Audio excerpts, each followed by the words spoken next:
क्या आप ऐसा समझते हैं कि एक बुंदेलखंड राज्य का निर्माण कर देना चाहिए? जैसे मान लीजिए कोई लीडर है, वो जिहाद अनाउंस करता है, ठीक है, एक लेक्चर देता है, तो उसके पीछे क्या 2-3 रीजन होते हैं जिसको फिर हम काउंट करके जिहाद कहते हैं? दलविहीन प्रजातंत्र क्या होता है?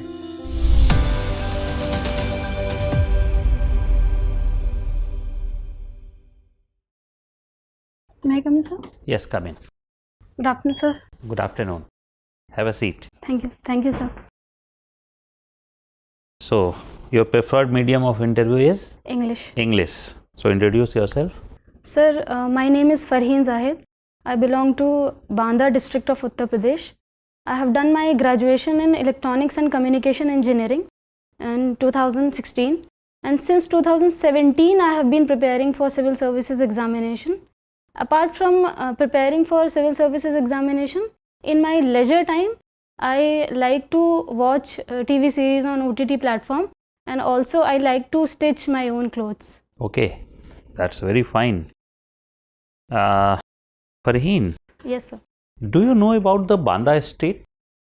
Who has established the Banda Estate? Sir, the Banda as a state was majorly developed by the Bundela chiefs. They were the Bundela chiefs of this Bundelkhand region.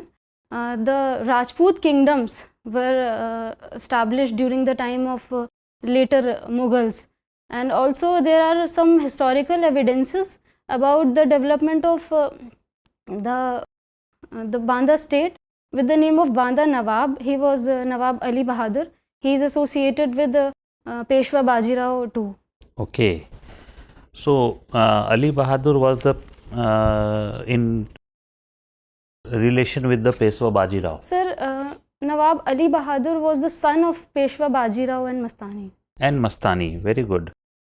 Who was Mastani? Sir, Mastani is considered to be wife of Peshwa Bajirao. And which state she belongs?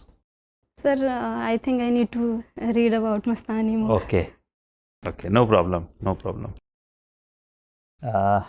Farheen, why the engineering students shifted from their technical field to the administrative field?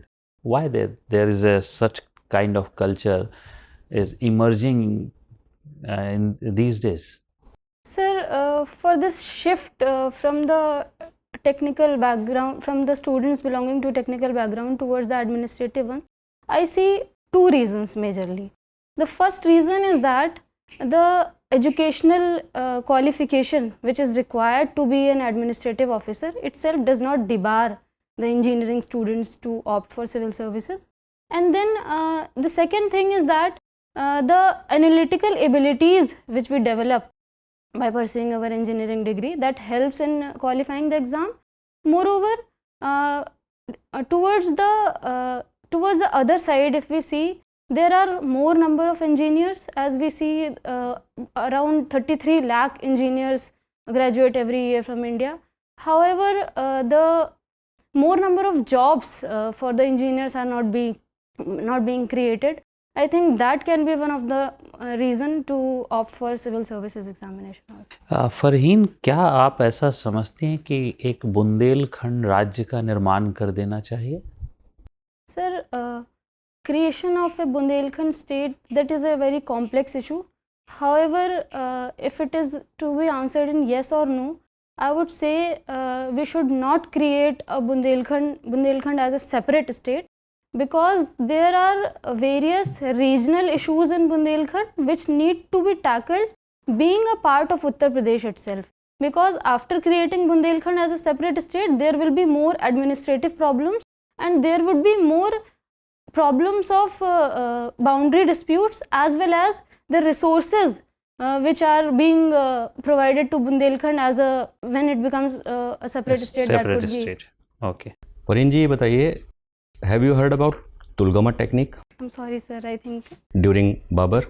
I heard about it, but I'm not able to recall. Babur declared jihad in the Battle of Khanwa. What was jihad that time?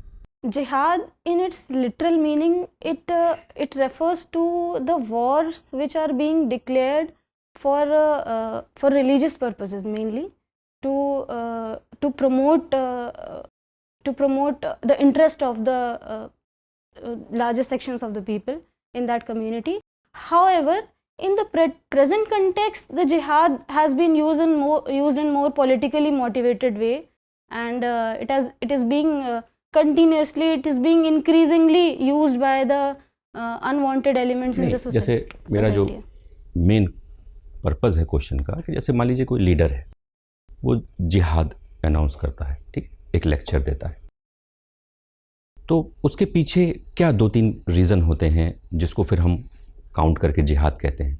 Sir, जब भी कोई leader जिहाद को propose करता है, या फिर वो उसके पीछे जो उसकी आइडियोलॉजी होती है, वो राइटियसनेस जो सोसाइटी की होती है, उसको वो प्रमोट करना चाहता है। क्या? जिहाद का मतलब ये है कि अगर कोई चीज़ गलत हो रही है सोसाइटी में, तो वो उसके खिलाफ एक जंग लड़के उसको वो ख़त्म करना चाहता है, वो एक रेवोल्यूशन लाना चाहता है। उसके टर्म्स में हम उसको जिहाद कह सकते हैं। तो बाबर और फिर इसका रिलेशन कैसे? बाबर क्या ऐसे कौन से चेंजेस ला रहा है उस समय? वो तो युद्ध कर रहा है। Sir, I think I need to read the history. अच्छा, एक शब्द और है गाजी। गाजी को थोड़ा डिफाइन करिए, क्या है ये? गाजी क्या था? सर, आई थिंक अच्छा, चलिए ये बताइए, मॉडर्न हिस्ट्री में बहुत सारे ऐसे करेक्टर्स हैं जो हमें अपील करते हैं, बहुत हमें सोचने पे मजबूर करते हैं, ठीक है? तो कोई ऐसा थॉट है मॉडर्न हिस्ट्री का, कोई पर्सनालिटी जिसका जो कोई थॉट जो आपको बहुत मोटिवेट करता हो? सर, मॉडर्न हिस्ट्री की वैसे तो बहुत सारी पर्सनालिटीज़ हैं, लेकिन मैं पर्सनली इंस्पायर होती हूँ गांधी जी की फ़िलॉसफी से, काफ़ी ज़्यादा इंस्पायर होती हूँ। गांधी जी की फ़िलॉसफी है, वो कहते हैं कि अंत्योदय से सर्वोदय, मतलब जो बॉटम मोस्ट जो लेयर्स या फिर bottom most sections of the society हैं, हमें उन्हें प्रमोट करना है, ताकि हम एक ग्राम राज्य, जो एक राम राज्य का कॉन्सेप्ट बनाते हैं, वो मुझे वो आइडियोलॉजी काफ़ी प्रभावित करती है। गांधी जी की एक और आइडियोलॉजी है जैसे ट्रस्टीशिप वाली, तो उसको थोड़ा सा डिफाइन कर दीजिए, क्योंकि थोड़ा सा उससे लिंक करके। सर, ट्रस्टीशिप मॉडल जो गांधी जी जो ट्रस्टीशिप का मॉडल बनाते हैं, वो ये कहते हैं कि जो कैपिटलिस्ट हैं सोसाइटी के, वो प्रॉफिट ओरिएंटेड ना होके वो जो स्टेक होल्डर्स हैं सोसाइटी में, उनको साथ में लेके काम करें, ताकि एक स्टेक होल्डर या वेलफेयर कैपिटलिज्म को प्रमोट करने की बात करते हैं वो ट्रस्टीशिप के थ्रू। ये जैसे मान लीजिए आपके पास पैसा है, एक्सेस ऑफ मनी है, ठीक है, तो उसको वेलफेयर में यूज़ करना है, गांधी जी का ट्रस्टीशिप, आपका ये कहना है ना? ठीक है। अच्छा, ये बताइए, जैसे हम लोग बात करते हैं रेवोल्यूशनरी मूवमेंट लीडर्स की, तो उससे रिलेटेड है अल्फ्रेड पार्क को आप डिफाइन कर सकते हैं? कौन सा ऐसा रेवोल्यूशनरी पर्सन है जो इससे जुड़ा हुआ है? Alfred park. I am not able to recall right now. चलिए रिकॉल करिएगा। अच्छा, ये बताइए, डिवीज़न को आप किस रूप में देखती हैं 1947 के? आपके पर्सनल व्यू क्या है उस पर? सर, 1947 का जो पार्टीशन हुआ, इंडो पाक जो पार्टीशन हुआ, वैसे तो वो बहुत उस वक्त बहुत ही एक कॉम्प्लेक्स जो सिचुएशन एक क्रिएट हो गई थी, उसकी वजह से इंडो पाक जो पार्टीशन हो गया। हमारे जो फ्रीडम फाइटर्स हैं, तो वो उस वक्त के जो सोसाइटी में जो एक कम्युनल जो वायलेंस क्रिएट हो रहा था, उससे बचने के लिए या फिर उसको अवॉइड करने के लिए उन्होंने पार्टीशन उन्हें करना पड़ा। हालांकि पार्टीशन मैं जितना मैं समझती हूँ, उस वक्त पार्टीशन एक नेसेसिटी बन चुकी थी। Otherwise partition is not a good thing in any terms. Partition should not be done in any respect. Good. Farheen, yes. Farheen, आपने सुना होगा कि क्रिकेट में पुरुष क्रिकेटरों के बराबर महिला क्रिकेटरों को भी उनका जो पारिश्रमिक है, उनको जो वेतन है, वो दिए जाने की बात कही गई है। आप, मेरी जानकारी है कि आप OTT प्लेटफॉर्म्स देखना पसंद करती हैं, तो मुझे ये बताएं कि सिनेमा में या इस तरीके के जो OTT प्लेटफॉर्म्स हैं वहाँ पे महिलाओं का जो प्रतिनिधित्व है और उनका जो पारिश्रमिक है ये कब पुरुषों के बराबर अचीव किया जा सकेगा? OTT प्लेटफॉर्म्स में महिलाएं वैसे तो बहुत बढ़ चढ़कर अब सामने आ रही हैं, जैसे कि हम बहुत सारे मेरा खास सवाल था कि कैसे जो रेन्यूमरेशन है उनका वो पुरुषों के बराबर होगा। उनका पार्टिसिपेशन रेट अधिक है लेकिन उनका रेन्यूमरेशन कम है as compared to the male actors. आप समझ पा रही हैं? Yes sir, yes. तो इसके पीछे क्या कारण है? फीमेल सेंट्रिक मूवीज नहीं बनती हैं या स्क्रिप्ट में प्रॉब्लम है या भारतीय जो समाज है वो पुरुष प्रधान चरित्रों को देखना पसंद करता है या सिनेमा को देखना पसंद करता है? आपको क्या लगता है? सर मुझे लगता है कि ये सिर्फ OTT प्लेटफॉर्म्स की बात नहीं है, ये एक जनरल जो एक ग्लोबल लेवल पे भी अगर हम देखें तो एक वेज गैप है हर सेक्टर में, ना सिर्फ OTT प्लेटफॉर्म में, बाकी अदर सेक्टर्स में भी। तो जैसे कि हमारी जो सरकार है वो अभी स्पोर्ट्स में एक पैरिटी लाने की कोशिश कर रही है जो वेतन में महिलाओं और पुरुषों के, तो इसी तरह से सरकार को कुछ ऐसे इनिशिएटिव्स लेने की ज़रूरत है जिसके थ्रू वो दूसरे प्लेटफॉर्म्स में भी पैरिटी ला सकते हैं। तो आप ये मानती हैं कि सिनेमा के क्षेत्र में सरकार को रेगुलेट करना चाहिए जहाँ तक संभव हो, रिन्यूमरेशन से रिलेटेड या फिर वेतन से रिलेटेड? ठीक है। अब जब आपने सिनेमा को एक इंडस्ट्री के तौर पे बात करी है तो उत्तर प्रदेश सरकार के द्वारा सिनेमा को इंडस्ट्री का दर्जा देने के बाद क्या क्या कदम उठाए गए हैं? सर उत्तर प्रदेश में एक तो सबसे पहले नोएडा में एक फिल्म सिटी का निर्माण हो रहा है जो कि बहुत एक इंफ्रास्ट्रक्चर के डेवलपमेंट के लिए बहुत ज़रूरी है। और उसके अलावा कुछ शायद यूपी के मुझे एग्जैक्टली मुझे याद नहीं है पर कुछ उसमें फंड्स का भी। ठीक है फरीन, मुझे बताएं कि अभी भारत में लोकसभा में पिछले 4 साल से लोकसभा उपाध्यक्ष का पद खाली है, क्या इस बात की जानकारी है आपको? Sir I am sorry, I think I need to read on this. ठीक है, कोई बात नहीं। पार्टीलेस डेमोक्रेसी का क्या कॉन्सेप्ट है? दल विहीन प्रजातंत्र क्या होता है? और किसी भी प्रजातंत्र में दलों के बगैर, पार्टियों के बगैर क्या प्रजातंत्र सरवाइव कर पाएगा? आप क्या सोचती हैं? Sir please can I think for a while? या श्योर। सर आई थिंक जो डेमोक्रेसी में जो पॉलिटिकल पार्टीज़ होती हैं उनका एक अहम रोल रहता है कि जब वो कैंडिडेट्स को अपने जो लेकर आती हैं, सामने लेकर आती हैं, उसमें पार्टीज़ का बहुत इंपॉर्टेंट रोल है। वो क्योंकि एक प्लेटफॉर्म एक प्रोवाइड करते हैं।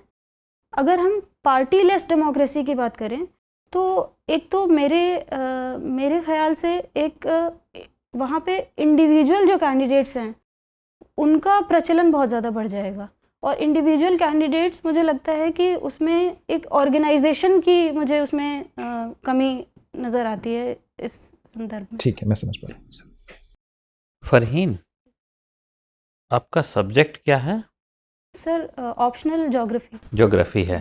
तो ज्योग्राफी में किसी खास प्रसंग में आप बिल्कुल सहज हों, वहीं से हम लोग कुछ बातचीत करें। सर वैसे तो मुझे ज्योग्राफी में एक ज्योग्राफिकल थॉट काफ़ी पसंद है क्योंकि वो दिखाता है कि कैसे ज्योग्राफी का एक एवोल्यूशन जो ज्योग्राफी का हुआ है वो किस तरह से हुआ है। इसके अलावा मुझे इन्वायरमेंट ज्योग्राफी में काफ़ी दिलचस्पी है क्योंकि इन्वायरमेंट ज्योग्राफी मुझे ऐसा लगता है कि वो एक फिज़िकल और एक ह्यूमन ज्योग्राफी का एक बैलेंस या फिर उसका एक ब्लेंड जो है वह बहुत अच्छी बात है। तो इन्वायरमेंट के कंटेक्स्ट में हम लोग बात करें कि एक तो हमारे यहाँ ग्रीन रिवोल्यूशन हुआ, तो ग्रीन रिवोल्यूशन के कुछ है वो इन्वायरमेंटल इम्पैक्ट्स है वो हमारे पड़े, क्या क्या जो है ऐसा हो सकता आपके दिमाग में आ रहा है अभी? सर एक तो ग्रीन रेवोल्यूशन में केमिकल फर्टिलाइज़र्स का बहुत ज़्यादा इस्तेमाल हुआ था। इसकी वजह से एक तो एयर पोल्यूशन के साथ साथ ग्राउंड वाटर में पोल्यूशन हुआ क्योंकि केमिकल फर्टिलाइज़र्स की वजह से लीचिंग हुई ग्राउंड वाटर की। उसके अलावा जो ग्रीन रेवोल्यूशन में एक मोनोकल्चर का जो प्रमोशन हुआ था, वीट और राइस कल्चर का, उसकी वजह से जो पॉलिनेशन होता है किसी भी इन्वायरमेंट में, तो पॉलिनेशन में इम्पैक्ट पड़ा और लैंड डिग्रेडेशन, क्योंकि बहुत ज़्यादा इंटेंसिव फार्मिंग की गई थी, इसकी वजह से लैंड डिग्रेडेशन भी काफ़ी हुआ था। बहुत अच्छी बात है। अच्छा, ये हमारे जो ग्रेट प्लेन के एरिया हैं, इस ग्रेट प्लेन के एरिया में बहुत तरह के पॉल्यूशन हैं। कौन कौन से पॉल्यूशन को आप देख पा रही हैं? Sir, are you asking about graded? Great plain, जो ग्रेट प्लेन भारत का विशाल मैदान है जिसमें हम लोग Great पंजाब Plains, से जो yes, है वो yes, thank बंगाल you. तक की बात करते हैं। Yes, thank you sir. Sir, अलग अलग तरह के यहाँ पे पोल्यूशंस हमें देखने को मिलते हैं ग्रेट प्लेन्स में। सबसे पहले तो हमें यहाँ पे एग्रीकल्चर की वजह से बहुत ज़्यादा लैंड डिग्रेडेशन या फिर सॉइल पोल्यूशन देखने को एक मिलता सॉइल है। पोल्यूशन है। दूसरा हमें वाटर पोल्यूशन में देखने को मिलता है, क्योंकि एग्रीकल्चर का रन ऑफ होता है तो वाटर में सरफेस पोल्यूशन भी होता है और ग्राउंड वाटर पोल्यूशन भी होता है। जैसे कि वेस्ट बंगाल वाला जो रीजन है वहाँ पे हमें आर्सेनिक पोल्यूशन बहुत ज़्यादा देखने को मिलता है। इसके अलावा अगर हम लोग एयर पोल्यूशन की बात करें तो जो अर्बन सेंटर्स हैं या फिर जो शहरी इलाके हैं वहाँ पे जो वाहन हैं उनकी वजह से हमें नाइट्रोजन डाइऑक्साइड और सल्फर ऑक्साइड, डीजल और जो पेट्रोल का पोल्यूशन है, हमें वहाँ से एयर पोल्यूशन देखने को मिलता है। और कुछ जो है पोल्यूशन जोड़ना चाहेंगे? सर, इसके अलावा मैं इंडस्ट्रियल एरियाज़ में नॉइज़ पोल्यूशन की बात करना चाहूँगी। नॉइज़ पोल्यूशन भी बिल्कुल से। और अभी पिछले 2022 की बात है जब WHO ने अपने डेटा में मुरादाबाद को डिक्लेयर किया था कि वो इंडिया में सबसे ज़्यादा जो नॉइज़ पोल्यूशन हो रहा है वो मुरादाबाद में हो रहा है। आज का अखबार पढ़ा है आपने? सर, मैंने ब्रीफली बहुत ऐसे हेडलाइंस देखे थे। हेडलाइंस देखा था। आज के अखबार में एक खबर है कि पर कैपिटा इनकम इंडिया का बहुत तेज़ी से ग्रोथ किया है और पिछले 8 सालों में लगभग डबल हो गया है। तो पर कैपिटा इनकम तो बढ़ गया, लेकिन इसमें क्या प्रॉब्लम्स क्या क्रिएट हुए हैं पर कैपिटा इनकम बढ़ने के बाद भी? आप बता सकती हैं? आपको मैं हिंट करूं? Yes sir, thank you. थोड़ा सा इंक्लूसिव ग्रोथ से जोड़कर बताइए। सर, अगर हम पर कैपिटा इनकम की बात करें तो पर कैपिटा इनकम बढ़ गई है, लेकिन यहाँ पे हिंदुस्तान में एक ट्रेंड जो देखने को मिलता है वो ये है कि लेबर मार्केट का पोलराइजेशन हो रहा है। जैसे कि बहुत हाई जो पे जॉब्स हैं, एक तरफ तो बहुत हाई स्किल हाई पे जॉब्स हैं और दूसरी तरफ लो स्किल लो पे जॉब्स हैं। इसकी वजह से इंक्लूसिव डेवलपमेंट नहीं हो पा रहा है। और अगर हम लोग ऑक्सफैम की इनइक्वालिटी रिपोर्ट की बात करें तो उसमें वो ये कहते हैं कि जो मेजॉरिटी जो वेल्थ है हिंदुस्तान की वो अभी भी 10% जो सबसे ज़्यादा अमीर जो लोग हैं उनके पास है। तो इस तरह से इनइक्वालिटी बढ़ रही है। ठीक है, OTT प्लेटफॉर्म को कैसे हम लोग रेगुलेट कर सकते हैं? सर, हाल फिलहाल में ही OTT प्लेटफॉर्म के लिए सरकार एक इनिशिएटिव लेके आई थी, IT इंटरमीडियरी गाइडलाइंस, और उसके रूल्स थे 2021 के। उसमें उन्होंने एक ग्रीवांस रिड्रेसल मैकेनिज़्म बनाया था जो कि 3 स्टेज मैकेनिज़्म था, जिसमें अगर कोई भी ग्रीवांस है किसी भी व्यूअर को या फिर किसी भी तरह से उनके कंटेंट को लेके, क्योंकि उस OTT में जैसे कि वॉयलेंट कंटेंट काफ़ी बढ़ रहा है, तो उसको रेगुलेट करने के लिए एक 3 स्टेज मैकेनिज़्म है। उसके अलावा हम लोग जो हमारे जो छोटे बच्चे हैं उनको हम उस प्लेटफॉर्म से बचाने के लिए या फिर हम ये बचाने के लिए कि वो वॉयलेंट कंटेंट या फिर कुछ एब्यूजिव लैंग्वेजेस उसमें से ना सीखें, तो हम पेरेंटल लॉक्स का एक उसमें इनिशिएटिव शुरू कर सकते हैं। इसके अलावा एक डिस्क्लेमर, जो कि कोई भी सीरीज़ या फिर कोई भी मूवी कोई शुरू करने से पहले एक डिस्क्लेमर, उसमें एक एज रिलेटेड रेटिंग हो कि ये किस एज के या फिर किस उम्र के लोगों के देखने के योग्य है, तो हम उसमें इस तरह से उसको इसमें रेगुलेट कर सकते हैं। ठीक है, मेरा अंतिम प्रश्न है, इन दिनों में पिछले 2-3 सालों में देखा जा रहा है कि ब्रेन ड्रेन जो है वह इंडिया से काफ़ी, जो खास करके हायर सेगमेंट ऑफ सोसाइटी है, they are moving away from India. So what's your take? Majorly अगर इंडियन इकोनॉमी की बात करें पहले तो इंडियन इकोनॉमी एक एग्रीकल्चर रिलेटेड इकोनॉमी है।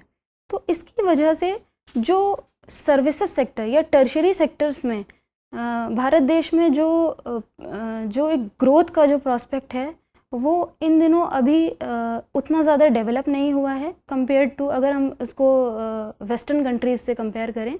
दूसरा एक ये एस्पेक्ट ये है कि जो हमारे यहाँ जो रिसर्च या डेवलपमेंट में जो स्कॉलर्स आते हैं तो उनके लिए यहाँ पे जो एवेन्यूज़ हैं, क्योंकि हमारे यहाँ जो रिसर्च हो रही है, अगर हम डेटा की बात करें तो हिंदुस्तान में जो रिसर्च पेपर पब्लिश हो रहे हैं उसमें हिंदुस्तान की रैंक 3 है, लेकिन जो उसको अकेडमी को हमें इंडस्ट्री से जोड़ने के लिए जो ट्रांसफॉर्मेशनल रिसर्च जिसको बोलते हैं उसमें अभी कहीं ना कहीं सुधार करने की ज़रूरत है, जिसकी वजह से ब्रेन ड्रेन हो रहा है। और हम अगर इंडस्ट्री लेवल पे या सर्विसेज लेवल पे अगर हम उस पर काम करें तो ब्रेन ड्रेन को रोका जा सकता है।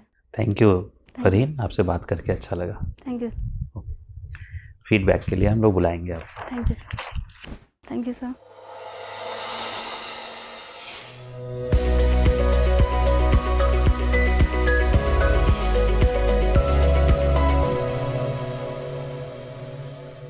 आइए बैठिए फरहीन, कैसा रहा आपका इंटरव्यू, आज का अनुभव?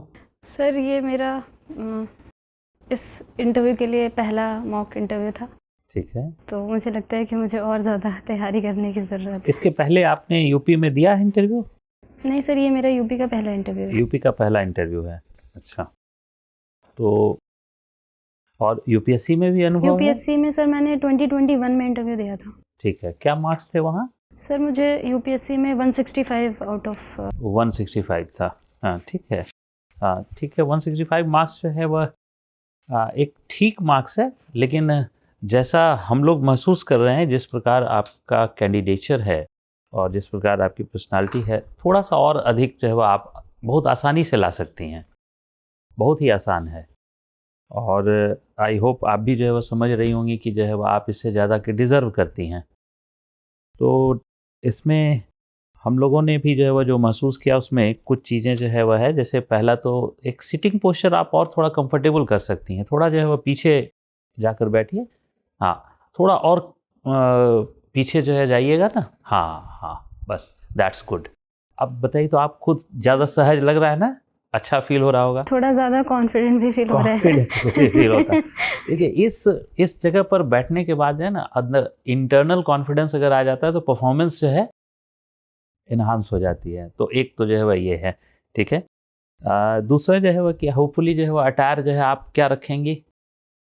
हाँ गुड, वेरी गुड, बहुत अच्छा। बस एक चीज़, सैंडल का ध्यान रखिएगा। महिलाओं के साथ अक्सर जो है होता है कि कुछ कुछ सैंडल्स जो है वो आवाज़ करने लगते हैं, नॉइजिंग होते हैं, वो ना हो, वो चीज़ का ध्यान रखिएगा, ठीक है। क्योंकि हम लोग का ये अनुभव है, ऐसा इस आधार पर हम लोग कह रहे हैं।